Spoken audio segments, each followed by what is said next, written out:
Greg Collins, Substitute Teachers Lounge. I remember it like it was yesterday, November 27th, 2018. I was nervous because it was my first day ever of substitute teaching. I was at a middle school. Found out quickly I had nothing to be nervous about. I liked the job. The kids liked to have me in the room. And I was never nervous again about substitute teaching until this week, my first day ever subbing elementary school. Specifically, I was subbing third grade, and all I have to say is, we got to talk. Substitute Teachers Lounge.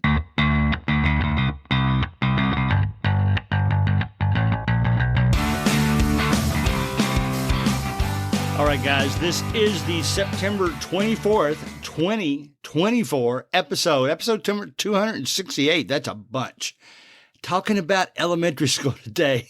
I want to tell you how one of my Instagrams was clairvoyant, and I'll play it for you. It's about 30 seconds. So the Instagram thing is going crazy. The one I'm getting ready to play for you, I recorded the week before I taught elementary school for the first time, and I just happened to choose third grade in the lyrics. Well, at that point, all my assignment said was teacher. I didn't find out what grade I was teaching until I went in that morning, and it was, in fact, third grade. Well, that episode of the Instagram has gotten about 1,200 views. I always shoot for 1,000, but let me tell you, one of the ones that had Billie Eilish playing in the background and was called I'm the Bad Sub, just one I did for fun.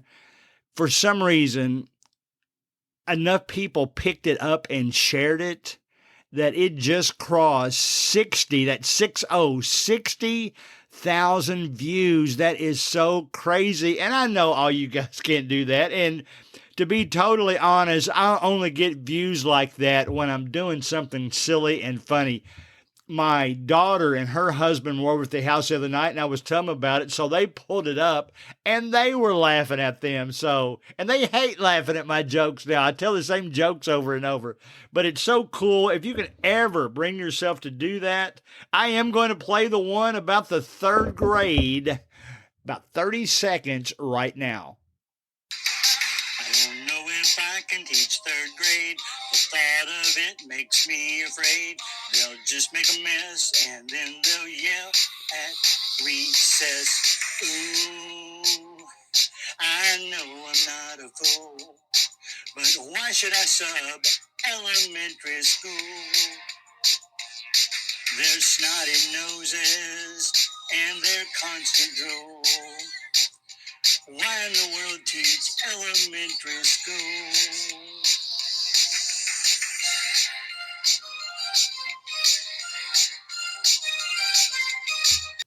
All right. And of course, those of you that are familiar with the music, that is The Weeknd, Blinding Lights playing in the background. It's a karaoke version, of course. But I had a lot of fun with that. It's funny. One of the girls that graduated last year, she sent me a message when she saw it. She said, well, that's a fine thing to be watching when I'm studying to be an elementary school teacher.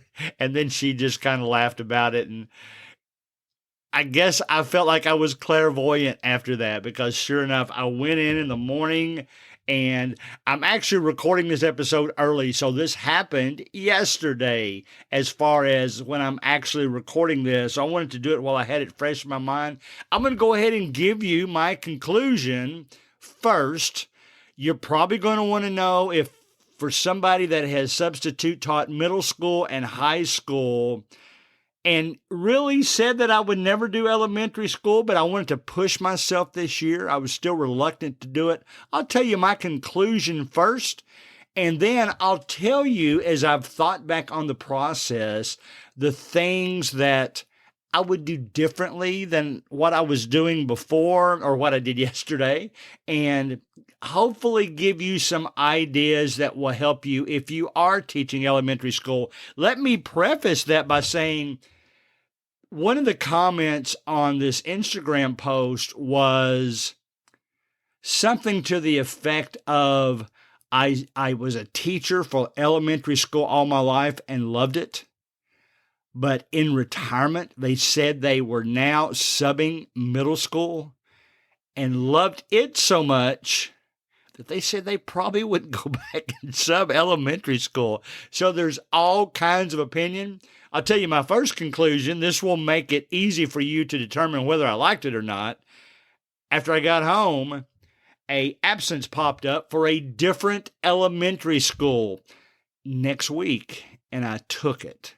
So, and it's again, I don't know what they're doing, but this one said teacher as well. It just says teacher. The last one, it was because that teacher was going on a field trip. I ever actually met her before she left. It was a field trip she was just helping with, so her particular students weren't going.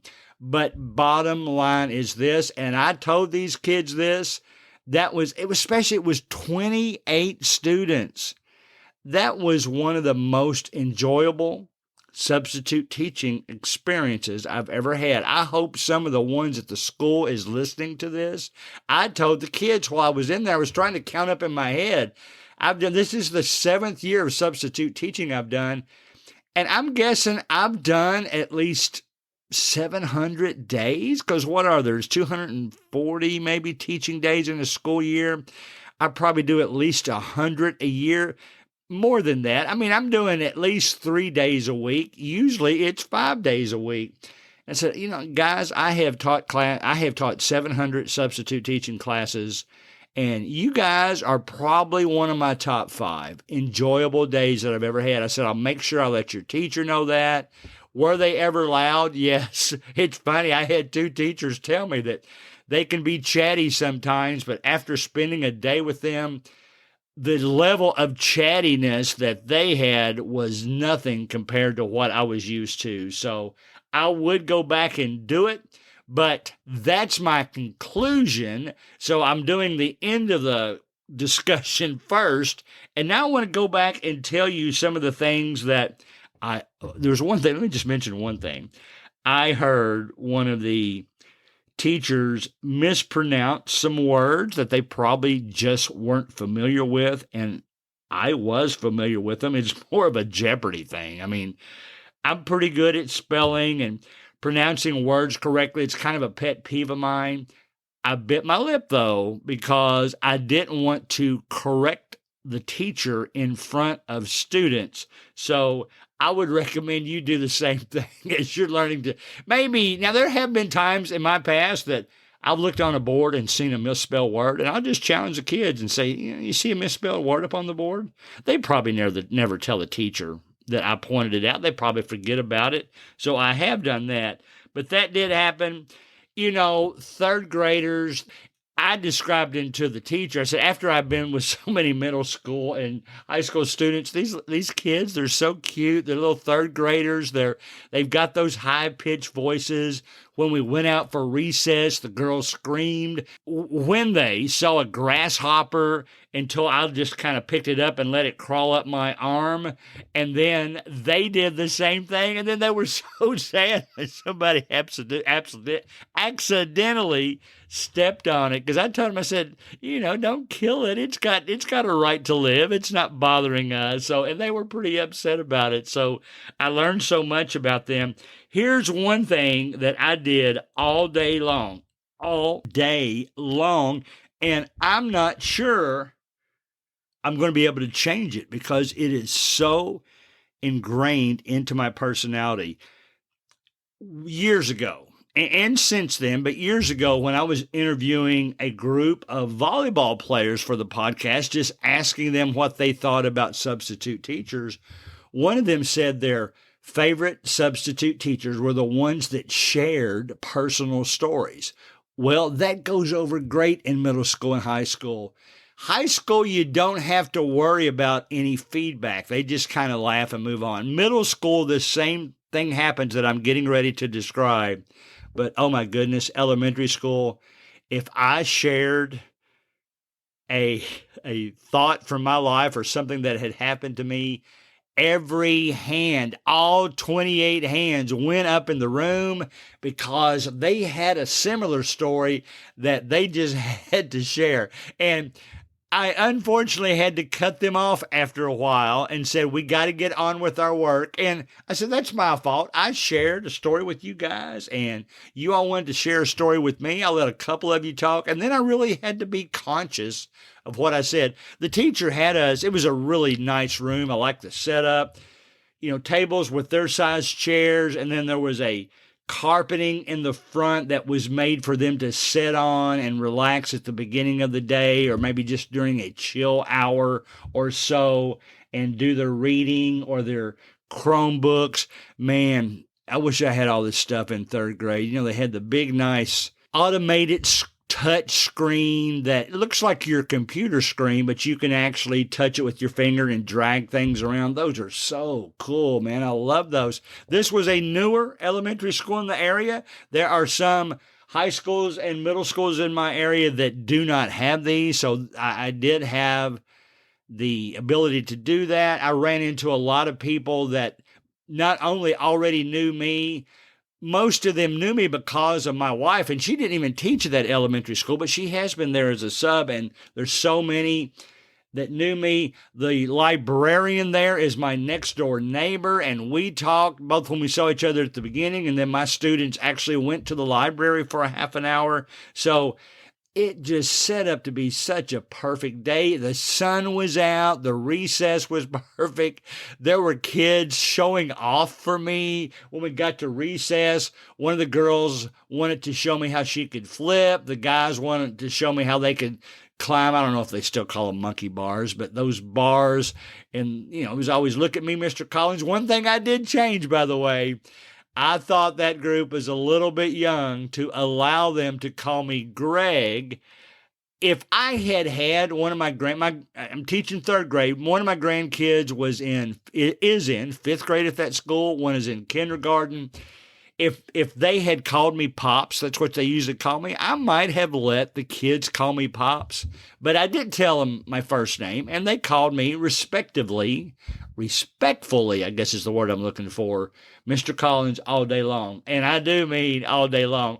We had such a good time. Some of the other thoughts that I had that I might do differently or that I just want to make you aware of. One thing that I did do when I took them to what they call their activity hour, I actually take them to the gym, and the gym teacher told me, you can go ahead and leave. I'll have them for the next half hour, and then they'll go to the library. So I went back to the room. I didn't stay quite an hour because I wanted to go back and be with the students and see what they were going through. And one thing I did, I was sitting in the room, and they had left all their stuff in there. And a lot of times you can figure out personalities just by seeing what's on, what they've chosen to put on their headphones, what they've chosen to put on their backpack or the style of backpack they bought, the characters. Maybe they're into Marvel, maybe they're into princesses, all that different kind of stuff, Super Mario, all that. It kind of gave me a feel in each area of the room. I didn't touch any of their stuff, but I looked at it and saw that and said, okay, I know what this kid likes. I know what this kid likes. They've got that on their shoes, their Crocs, the little things, the charms, I guess, that they add to their Crocs. They're everywhere. So it helped me learn something about the student. Also, now, these types of icebreakers, they don't go well with middle school and high school because they hate them. But the teacher had asked me, she said, to break the ice, why don't you have them sit on the carpet to start out, have them tell you what their favorite TV show or movie is. To that, I said, all right, I'm not going to remember everybody's name, but I do want to at least hear your name. So when I point to you, tell me your name and your favorite TV show or movie. They love stuff like that. And then I gave my first story that I shared after they were finished.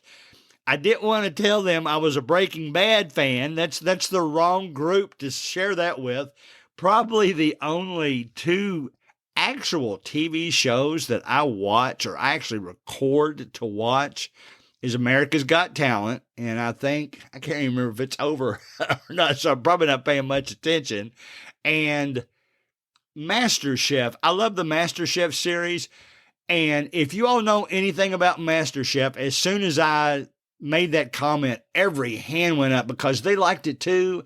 And they liked it because there's a version of MasterChef called MasterChef Junior that kids their age get to go on and cook. And of course, everybody wanted to share those stories. So that was a good way to start. By the end of the class, all the kids said, I shouldn't say all the kids said that. I don't have any proof that it was everyone, but the kids were telling me, Mr. Collins, can you come back and sub our class the next time we need a sub? And I said, well, if they want me to, I will be happy to do that.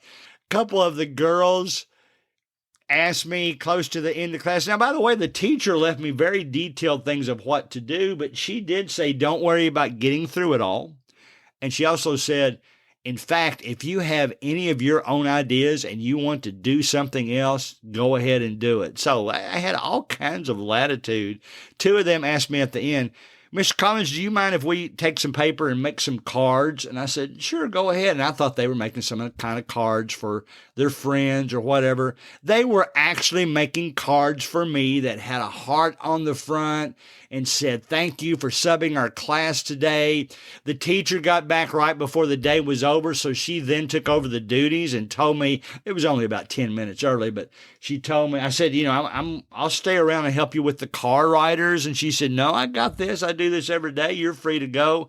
And it was just a great day. They shared those cards. One of the little girls that didn't bring a card to me said, Mr. Collins, I helped her with that card. So it was just so cool. They're like, I used to describe sixth graders this way. I don't describe them this way anymore, but I used to describe them as kind of huggy. They want to hug you all the time. I do tell them that they shouldn't be touching people because I usually blame it on sanitary reasons and things like that. But guys, I know you're not listening, but if you were, I would say that was one of the most enjoyable experiences I ever had. I will do a lot more elementary school. I will say this as a final conclusion, something I've thought about. Third grade, when it was over and I had time to think about it, I'm thinking, that might have been the perfect grade for me to teach in elementary school. Here's why. As soon as I said be quiet, they did.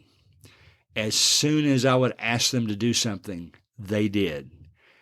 They were very attentive. They were, like I said, they were very complimentary. I think that maybe when you get to fourth grade and fifth grade, you kind of grow out of that little huggy attitude and friendly attitude. Doesn't mean you're not friendly. And the younger grades, they're just harder to discuss things with. I think the third grade might be my wheelhouse. I might try to seek out third grade when I can. I don't know if I ever want to sub kindergarten.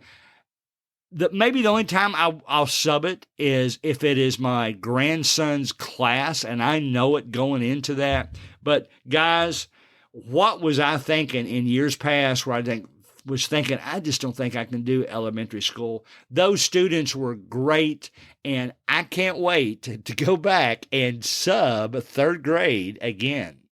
As we close, always remember that you can email your questions to gregcollinssubstitute@gmail.com. Please join our Facebook group, Substitute Teachers Lounge, where we'll share ideas and thoughts about each week's show. See you next week.